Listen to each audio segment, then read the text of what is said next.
Youth Maharashtra, महाराष्ट्राचा बुलंद आवाज। ताज्या बातम्या, मनोरंजन आणि व्हायरल बातम्यांसाठी यूथ महाराष्ट्र न्यूज चॅनल आजच सबस्क्राइब करा। देशात सध्या फुफ्फुसाच्या कर्करोगाच्या रुग्णांमध्ये सातत्याने वाढ दिसून येत आहे। वाढत्या फुफ्फुसाच्या कर्करोगावर मात करण्यासाठी कर्करोगावर प्रभावीपणे उपचार करणाऱ्या अपोलो कर्करोग केंद्रात आता देशातील पहिला लंग लाईफ स्क्रीनिंग प्रोग्राम सुरू झाला आहे। अपोलो कर्करोग केंद्राने जीवघेणे फुफ्फुसाच्या कर्करोगावर मात करण्यासाठी लंग लाईफ स्क्रीनिंग प्रोग्राम सुरू करण्याचे निश्चित केले। मैं मेडिकल ऑन्कोलॉजी और प्रिसीजन ऑन्कोलॉजी की लीड हूँ मुंबई और महाराष्ट्र में अपोलो ग्रुप्स ऑफ हॉस्पिटल्स की तरफ से। और हम लोग अपोलो ग्रुप्स ऑफ हॉस्पिटल्स की तरफ से कोशिश करते हैं कि किसी भी तरीके के कैंसर को अर्ली स्टेजेस में डिटेक्ट कर लें, और उसके लिए हम अवेयरनेस स्प्रेड करते हैं। अलग अलग मंथ में अलग अलग कैंसर के लिए स्प्रेड की जाती है अवेयरनेस, जिसमें कि बार बार ये रीएम्फेसाइज हो लोगों के दिमाग में कि कैंसर को अर्ली डिटेक्ट करने से हम उनके आउटकम्स बेहतर कर सकते हैं। तो इसी तरह के प्रोग्राम का एक ये नेक्स्ट पड़ाव है मैं बोलूँगी। तो लंग कैंसर जो कि one of the most important और कॉमन कैंसर है वर्ल्ड ओवर, एंड इंडिया में भी कुछ प्रमुख कैंसर्स में से आता है। ये ना केवल एक बहुत कॉमन रूप से पाया जाता है, बल्कि ये बहुत ज़्यादा डेथ्स भी कॉज करता है। एंड मेन रीज़न ये होता है कि इसका डिटेक्शन बड़ा लेट होता है। तो इसलिए हम लोग इस प्रोग्राम के माध्यम से हम ये सेंसिटाइज करना चाहते हैं पॉपुलेशन को, स्पेशली जिनमें चांसेस इस बात के ज़्यादा हैं कि उनमें लंग कैंसर के लिए प्रोपेंसिटी ज़्यादा है, बिकॉज उनके किसी तरीके के रिस्क बिहेवियर की वजह से, जैसा कि आपको पता है टोबैको के साथ बहुत ज़्यादा एसोसिएशन है, इंडोर आउटडोर पॉल्यूशन के साथ बहुत ज़्यादा एसोसिएशन है। तो इस तरह के हैबिट्स या इस तरह के एक्सपोजर्स और कुछ तरीके के जो ऑक्यूपेशनल एक्सपोजर हो सकते हैं, एस्बेस्टॉस, रेडॉन एटसेट्रा, उन सभी मरीजों में, उन सभी मरीज़ नहीं बोलूँगी, उन सभी लोगों में हम ये सेंसिटाइज करना चाहते हैं कि वो they should come forward, get themselves screened, and यदि उसमें कुछ मिल जाता है तो वो एक्सपर्ट हैंड्स में आए। जैसे अपोलो हॉस्पिटल में मल्टी डिसिप्लिनरी टीम है जो ट्रीट करती है, तो उसके माध्यम से उनका बेहतर से बेहतर इलाज पॉसिबल है, और उससे हम उनका survival outcomes, quality of life सब इम्प्रूव कर सकते हैं। मैं डॉक्टर पवन से रिक्वेस्ट करूँगी कि वो इस पर्टिकुलर प्रोग्राम के बारे में थोड़ा हाईलाइट करें। तो लंग लाइफ प्रोग्राम जो शुरू किया है अपोलो हॉस्पिटल में, लंग कैंसर स्क्रीनिंग प्रोग्राम दुनिया की बहुत सारी कंट्रीज़ में ऑलरेडी पॉपुलेशन लेवल पे, मतलब पब्लिक लेवल पे ऑलरेडी चल रहा है। जैसे अमेरिका हो गया, लंदन हो गया, यूके में ये लंग कैंसर स्क्रीनिंग प्रोग्राम वो अपने सुपरमार्केट्स तक लेके गए। उन्हें ट्रक्स में सीटी स्कैन मशीन, छोटे मशीन इस्टेब्लिश करके वहाँ तक लेके गए। तो इंडिया में हम ये शुरुआत कर रहे हैं। ये प्रोग्राम ऑलरेडी कहीं कहीं पे चल रहा है, but mass scale country wide Apollo hospital में ये लॉन्च हुआ है। लंग कैंसर स्क्रीनिंग प्रोग्राम किसको ये सर्विस का बेनिफिट मिल सकता है? लंग कैंसर होने के बहुत सारे कारण हैं, उसमें से एक कारण जिनको स्मोकिंग का एक्सपोजर बहुत ज़्यादा है, सिगरेट, बीड़ी, हुक्का, किसी भी तरीके का tobacco smoke exposure lung cancer का सबसे कॉमनेस्ट कारण है। इन पेशेंट्स में हम सारे लंग कैंसर, सारे स्मोकर शायद ये अफोर्ड नहीं कर पाए, पर किसने इस पे ज़्यादा कॉन्सेंट्रेट करना है या यू शुड प्रमोट, और किसको फैमिली ने प्रमोट करना है कि इस टेस्ट का फ़ायदा उठाया जाए, वो जिन्होंने एक दिन में एक पैकेट 20 साल तक पिया हुआ है, more than 20 pack years history of smoke exposure, जो पिछले 15 साल में आइदर क्विट कर चुके हैं या तो एक्टिवली स्मोक कर रहे हैं, up to 15 years after stopping the smoking, इस प्रोग्राम का बेनिफिट हो सकता है। इसमें क्या किया जाता है, जब पेशेंट्स कोई अपने आप से कि आई डिक्लेयर कि मैं स्मोकर हूँ, मुझे अपने आप को लंग कैंसर के लिए स्क्रीन करना है, वो पेशेंट्स पल्मोलॉजिस्ट, कैंसर स्पेशलिस्ट या फिजिशियन, किसी भी अपने खुद के फैमिली डॉक्टर से ये चीज़ बयान कर सकता है कि मुझे इस तरीके का स्क्रीनिंग, या मैं स्मोकर हूँ और मुझे रिस्क लग रही है, तो क्या करूँ मैं आगे। तो ये पेशेंट्स लंग कैंसर स्क्रीनिंग का फ़ायदा ले सकते हैं। इसमें सीटी स्कैन किया जाता है। ये जो रूटीन तरीके का सीटी स्कैन अवेलेबल है वही सीटी स्कैन है। बस इस सीटी स्कैन का फ़ायदा है कि ये लो डोज सीटी स्कैन, रेडिएशन ज़्यादा होना भी बॉडी के लिए हानिकारक होता है, तो लो डोज सीटी स्कैन का बेनिफिट हमें रिस्क से कम है। बेनिफिट बहुत ज़्यादा है, रिस्क बहुत कम है इसमें।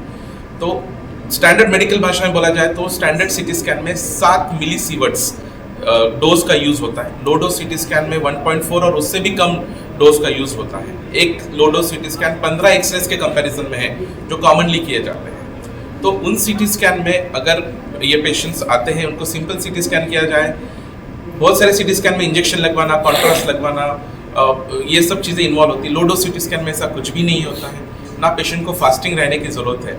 तो it is a very simplest test. Simple loose clothes पहन के आने, उनको हॉस्पिटल के क्लोथ्स में भी चेंज नहीं करना होता है, और ये test within 20 seconds breath hold में ये टेस्ट हो सकती है। तो लेस देन 1 मिनट में पेशेंट का स्कैन होकर हमें रिपोर्ट मिलता है। ये रिपोर्ट हमारे एक्सपर्ट रेडियोलॉजिस्ट आर्टिफिशियल इंटेलिजेंस का सहारा लेके और पल्मोलॉजिस्ट खुद इस रिपोर्ट्स को रीड करते हैं, नोड्यूल्स को देखते हैं।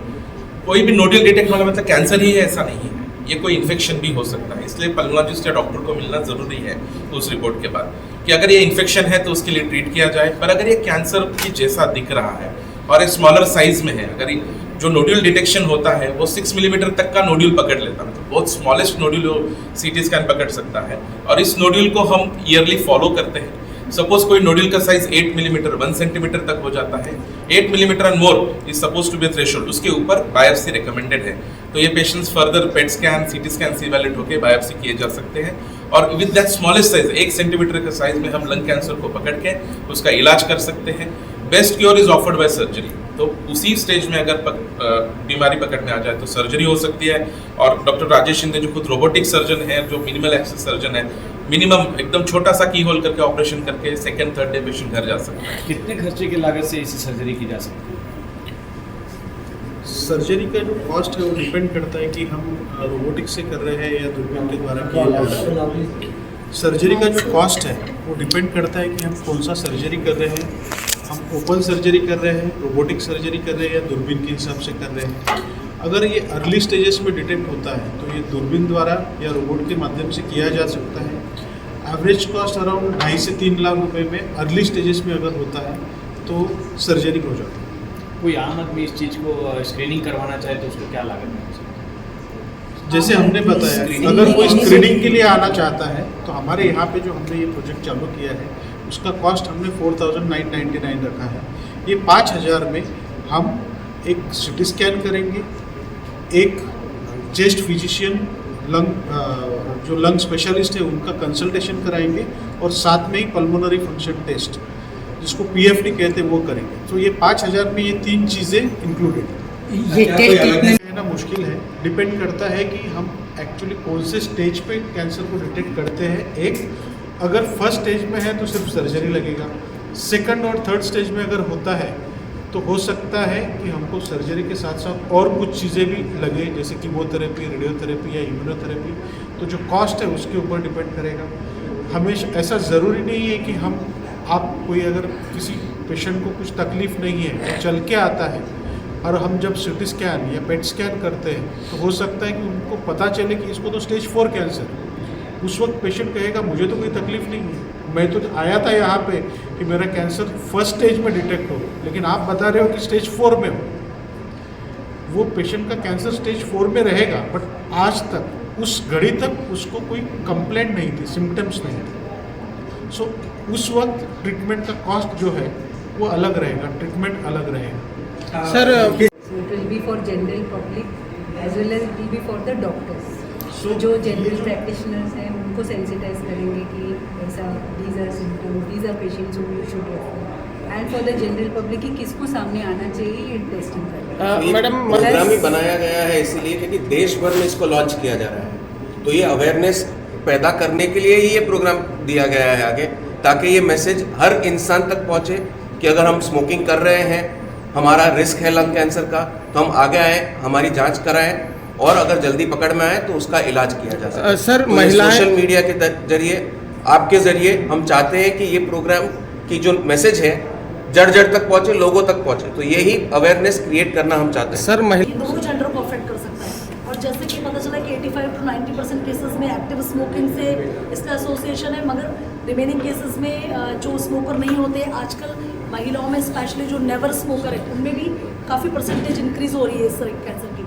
तो एक तो इम्पॉर्टेंट कॉज है पैसिव स्मोकिंग या सेकेंड हैंड स्मोकिंग बोलते हैं कि वो तो नहीं स्मोक कर रहे हैं, मगर फैमिली में जो दूसरे लोग स्मोक कर रहे हैं वो अननेसेसरी उस स्मोक के से प्रभावित हो रहे हैं, दुष्प्रभावित हो रहे हैं, मुझे कहना चाहिए। और दूसरी चीज़ जो आउटडोर पोल्यूशन है उससे आप अफेक्ट हो रहे हैं। तीसरी चीज़ जो स्पेशली विलेजेस में कॉमन थी, जहाँ पे लॉजिस्टिक्स के कंस्ट्रेंट्स से जो चूल्हा स्मोक है वो भी बड़ा अंडर रिकॉग्नाइज्ड एक प्रॉब्लम था जो ये इस तरह की चीज़ें कॉज कर सकता है। कुछ इनहेरिटेंस और कुछ फैमिलियल रीजंस भी होते हैं कि किसी वजह से उनकी रिस्क एज सच भी हाई है और फिर एडिशनली कोई फैक्टर आ गया तो वो बढ़ सकती है। तो एक तो ये है कि से नो टू स्मोकिंग, चाहे वो एक्टिव हो या पैसिव हो, दोनों तरीके की स्मोकिंग के लिए हमें बहुत स्ट्रॉन्ग स्टेप्स लेने की ज़रूरत है कि ये नहीं होना चाहिए। लोगों को कम फॉरवर्ड होना चाहिए। जैसे आपने बोला कि महिलाएं जो झिझकती हैं या सामने नहीं आती, तो ये हमें उनको सेंसिटाइज करने की ज़्यादा ज़रूरत है कि वो आए और हर तरीके के कैंसर की स्क्रीनिंग कराएं। इस तरह ये भी एक तरह से का मिथ है, जैसे बोला आपने कि उनको ब्रेस्ट कैंसर ही होता है, तो ज़रूरी नहीं, ब्रेस्ट कैंसर सबसे कॉमन है महिलाओं में, मगर लंग कैंसर भी हो सकता है। और इवन यदि वो डायरेक्ट स्मोक नहीं करती है, कई तरीके के दूसरे फैक्टर्स की वजह से भी उनकी रिस्क बढ़ सकती है। तो हमें इस तरीके की जागरूकता लाना बहुत ज़रूरी है। यूथ महाराष्ट्र, महाराष्ट्राचा बुलंद आवाज।